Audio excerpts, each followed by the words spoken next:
মাদকের নেশা সর্বনাশা।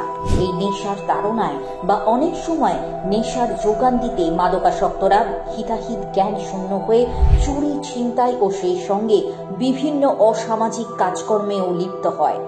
তাই হাওড়া সিটি পুলিশের মাদক সচেতনতায় এক অভিনব প্রয়াস হলো শুদ্ধি। মাদকাসক্তদের নেশার অন্ধকারাচ্ছন্ন দুনিয়া থেকে সুস্থ ও সামাজিক জীবনের মূল স্রোতে ফিরিয়ে আনার এক অনন্য প্রয়াস। হাওড়া শহরে বিভিন্ন অপরাধে অভিযুক্ত যুবকদের অনেকেই মাদকাসক্ত ও মাদক সংক্রান্ত বিভিন্ন অপরাধের সঙ্গে প্রত্যক্ষ বা পরোক্ষভাবেই জড়িত।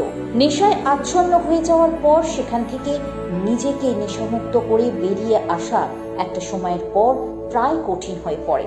কিছু স্বেচ্ছাসেবী সংস্থা আছে যারা আন্তরিকভাবে এই কাজ নিরন্তর করে চলেছে মাদকাসক্তদের পুনর্বাসনের পথ সুগম করার লক্ষ্যে।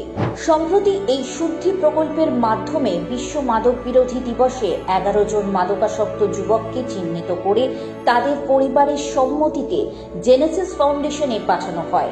অনুষ্ঠানে উপস্থিত ছিলেন মাননীয় নগরপাল শ্রী প্রবীণ কুমার ত্রিপাঠী, জয়েন্ট কমিশনার শ্রী কে শবরী রাজকুমার এবং অন্যান্য উচ্চপদস্থ পুলিশ আধিকারিক এবং জেনেসিস ফাউন্ডেশনের কর্মকর্তারা।